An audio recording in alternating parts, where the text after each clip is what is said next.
Entre as muitas explicações para o problema do mal, por exemplo, uma delas pode iluminar nossa reflexão sobre o dilema sociedade corrompida ou corruptora.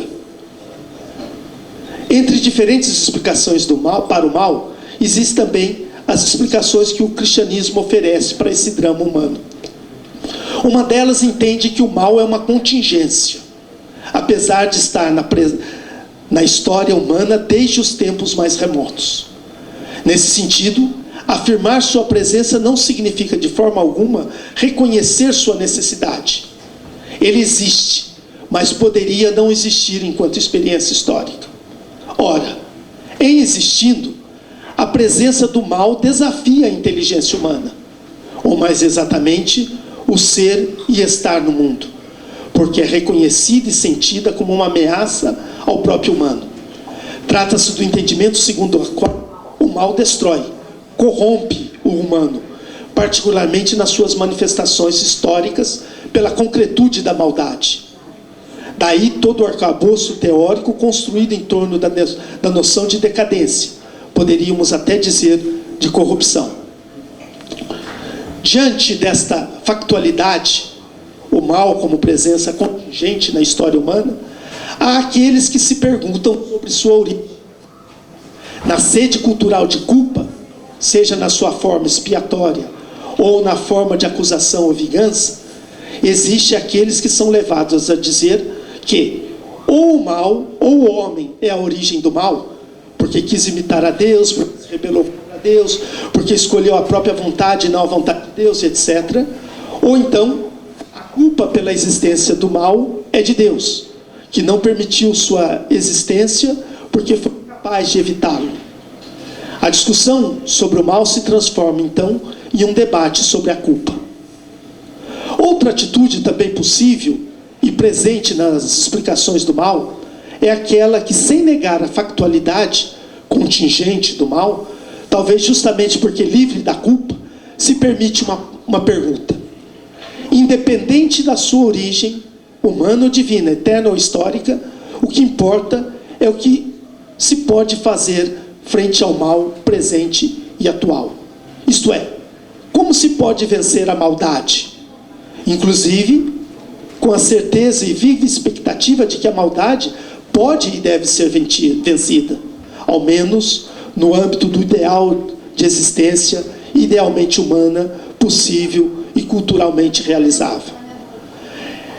Essa tradição menor que se propõe a enfrentar o mal sem culpa, dentro da maior, preocupada com a origem, equaciona o problema do mal na possibilidade real de superação da maldade, mesmo que a própria maldade seja assumida como uma manifestação ou fenomenologia do mal, sob a forma de fome, de miséria, de desespero, angústia e etc. Neste caso, a pergunta fundamental passa a ser: como a maldade, sob a forma de fome, de miséria, de desespero, de angústia e etc., pode ser efetivamente superada e vencida nas e pelas instituições, inclusive culturais? A resposta a essa questão se torna paradigmática porque aponta para o desafio comunicativo e para a solução comunicacional. Nessa tradição cristã, a maldade é vencida pela união do humano com o divino, do divino com o humano. Portanto, se está falando de uma tradição segundo a qual humano e divino estão profundamente comprometidos, um dependente do outro. A felicidade de um depende do sucesso do outro. A permanência do um absoluto exige o um outro emancipado, porque ambos, no caso humano e divino, são necessários para que de vitória em vitória sobre as diferentes e circunstanciais maldades, o mal deixe de estar presente, ainda que sob a forma de presença contingente. De volta ao paradoxo de humanidade, poderíamos então dizer que o desejo de libertar-se daquilo que nos ameaça, mesmo tendo sido algo que eventualmente pode ser caracterizado como onipresente na constituição da nossa própria enticidade, é o paradoxo desafiador. Na modernidade filosófica, um movimento semelhante esteve à nossa disposição. A razão e a sua valorização construiu o mundo moderno, inclusive com suas contradições. Ora, as contradições e os fracassos modernos, entre eles a corrupção como forma de governar, não justificam nem a perda, muito menos o abandono da razão. Ao contrário, pedem a crítica da razão sem perda da razão. A corrupção, seja como princípio, seja como manifestação fenomenológica, é um desafio e uma ameaça. O que significa que a perspectiva conscientemente assumida aqui é justamente aquela que defende tanto o combate da corrupção, como o entendimento de que esta deve ser vencida com atos de humanidade. Este é um aspecto do paradoxo. O que esteve presente na constituição da nossa atualidade deve ser superado, sem que deixemos de ser humano. E mais ainda, sem que nos sirvamos de métodos não humanos ou fora do controle humano. Isto é, para utilizar uma noção weberiana, sem recurso à magia.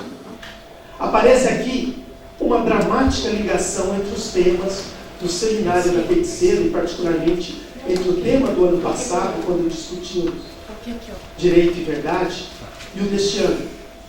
Brincadeira à parte, é como se dissesse que a procura da verdade nos fez perceber que estamos corrompidos ou corrompendo. A realidade, no entanto, não nos desespera. Porque se de um lado é tristemente possível ver a corrupção e nos vendo também, lamentavelmente, como corpos corrompidos e corruptores, de estruturas corrompidas e corruptoras que nos ultrapassam, por outro, percebemos também que o embrião de resistência pessoal, institucional, cultural, societário, estatal contra a corrupção é tão humano quanto qualquer outra manifestação humana, mesmo as corrompidas ou as corruptoras. E é por essa percepção, e por que essa percepção é importante? Para que o humano não apenas sofra no sentido de estar na sua existência submetido a, mas ao contrário, permita que o fluxo vital se manifeste nele próprio como uma epifania que ele efetivamente pode ser. E não estou falando apenas de uma existência individual, sem negar essa dimensão pessoal, constitutiva do próprio eu. Estou apontando para a necessidade de se perceber uma possibilidade de reflexão sobre a corrupção como problema. Essa possibilidade coloca também a necessidade e a exigência de que se faça a distinção entre diferentes esferas. A da corrupção como fato social, a do sentido da corrupção e de suas consequências na vida social, e, finalmente, a da convicção de que a corrupção deve ser superada e vencida. Isto é, não apenas na efetivação de uma vitória pontual sobre uma ou outra manifestação fenomenológica da própria corrupção, nesse caso, percebida como uma forma de maldade do mal. Ao contrário, a vitória e superação que se quer é a libertação do mal radical como necessidade. Basta de aceitação da corrupção como princípio de organização da vida social, ainda que apenas subsidiariamente, ou seja, que ela seja usada quando não se consegue de outro modo. É nesse ponto que se pode passar para o segundo nível, aliás, o específico do tema que me foi proposto, a saber, parênteses, psico, fecha parênteses, análise, abre parênteses, moral, fecha parênteses, da corrupção. Para tanto, recorro às noções de fato, sentido e superação. A introdução do termo psico, na delimitação da análise, nos faz pensar no conceito de psique de Aristóteles, uma noção fundamental, diga-se de passagem, para se entender a antropologia aristotélica. É Lima Weiss quem escreve: O conceito de psique em Aristóteles é um conceito abrangente, que integra elementos de procedências diversas: o fisicismo jônico, a investigação empírica da tradição da medicina e o intelectualismo finalista socrático-platônico. Desses elementos surge a ideia de psique como um princípio vital, que é o ato ou a perfeição de todo ser vivo.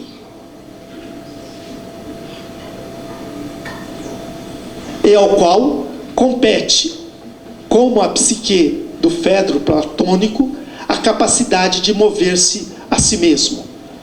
A psique está, pois, compreendida na physis, e seu estudo compete ao estudioso da natureza. Como todo ser vivo, o homem é um ser composto de psique e de soma. A psique é, pois, a perfeição ou o ato do corpo organizado. E é essa a sua definição. Como construção social, a corrupção é um acontecimento que, ao aparecer no cenário social, perturba e põe em risco a ordem social. Escondida e muito bem escondida, ela facilita para alguns, e segundo alguns, o acesso a desejos e a projetos, por vezes legítimos, e talvez até dignos de respeito e reconhecimento.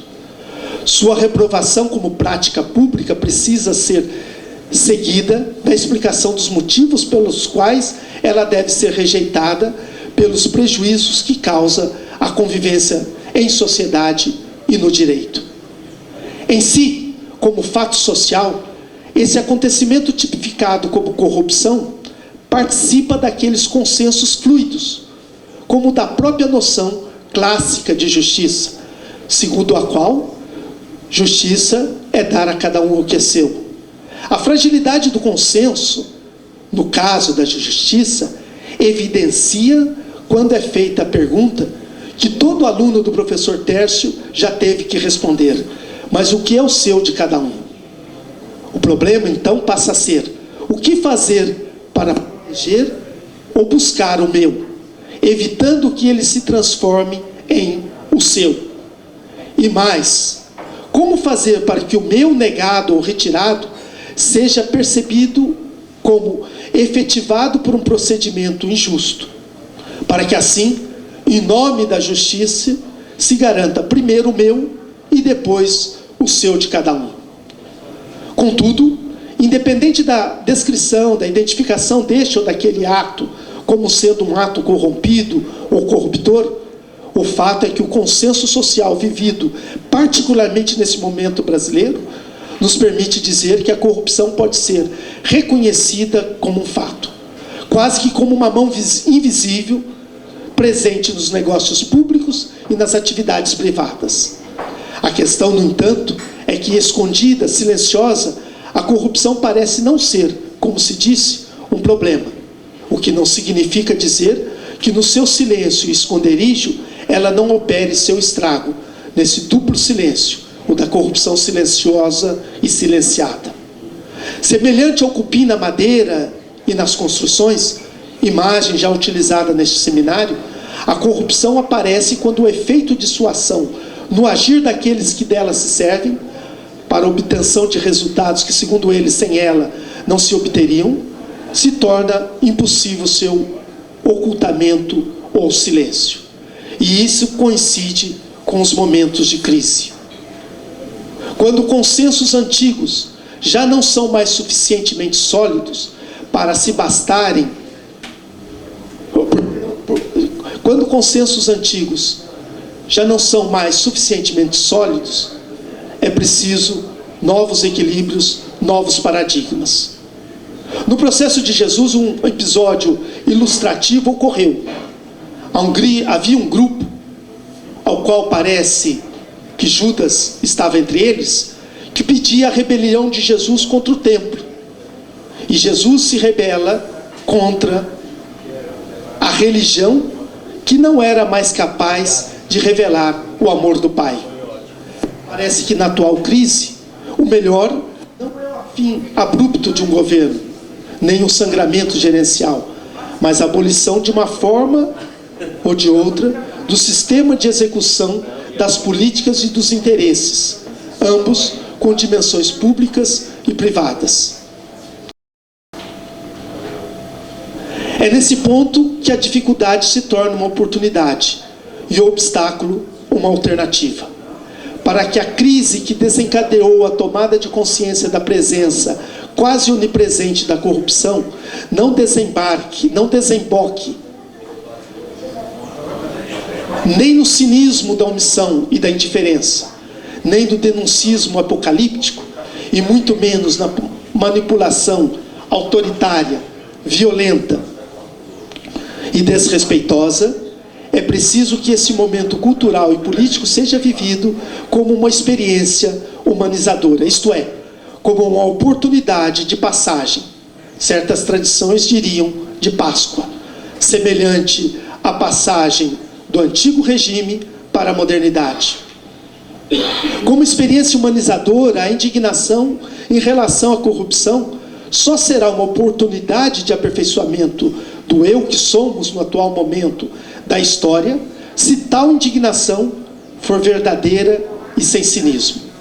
Se ela não estiver marcada pelo espírito da raposa de La Fontaine, que considerou as uvas que não podia alcançar.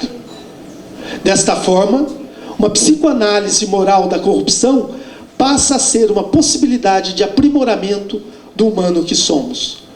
Já que se, de um lado, a corrupção e sua presença, repito, como fenômeno, como princípio, são construções, um savoir-faire, e nesse sentido, um problema ou um limite humano, por outro lado, a tomada de consciência de sua presença como fato social e, mais ainda, a atitude de indignação ética como consequência da própria tomada de consciência é, antes de qualquer coisa, o início de uma solução. Porém, para que efetivamente ocorra a passagem de um modelo desestruturador para um procedimento restaurador da confiança no humano, é preciso honestidade e confiança. Como também é preciso serenidade e, sobretudo, sujeitos dignos de credibilidade para exercer o trabalho de timoneiros na travessia do rio, que, além de turbulento, é também o receptáculo do esgoto corrupto da corrupção. Daí a urgência do respeito a instituições e a exigência de coerência pessoal e institucional. Em outras palavras, como fato, a corrupção é tão humana quanto a possibilidade de sua superação. Uma psicoanálise passa, então, a ser um ato humano capaz de transformar o veneno em remédio, a ameaça em oportunidade. Isso acontece quando o factual deixa de ser o que é, fato produzido, e passa a ser o que pode ser, isto é, experiência humanizadora. O problema que eu vejo é que o quadro no qual está sendo colocado tanto o fato social chamado corrupção, como também o ambiente de indignação, ambos estão repletos de desconfiança e de intenções escondidas, de entendimentos cruzados. Corrupção é a propina paga com notas velhas. Se as notas fossem novas, já não seria mais propina. Quanto mais invisível for o dinheiro, mais esperto o negócio. É como se estivéssemos em uma competição, na qual cada um dos jogadores esconde suas cartas na esperança de conseguir superar o adversário e sair vitorioso. Assim é como se tivéssemos certeza de que a corrupção existe, de que ela ameaça, ou pelo menos pode terminar. Sentido e superação, eu introduzo com perguntas. O que quer dizer a discussão da corrupção? Como transitar da pauta política partidária para a discussão filosófica que quer interferir nos rumos da cidade e da pessoa? Sobre a noção de superação, como pode a filosofia dialogar com o direito e com a política em atitude de igualdade? Os séculos medievais que fizeram da filosofia a serva da teologia ficaram para trás. Seria possível, hoje, aceitar que se peça que a filosofia, para a filosofia, que ela exerça apenas a condição de servidora dos meios de comunicação, na execução de pautas que, por vezes, não resistem à racionalidade filosófica, porque mais propensas ao mito do que ao logos? E uma última, para terminar.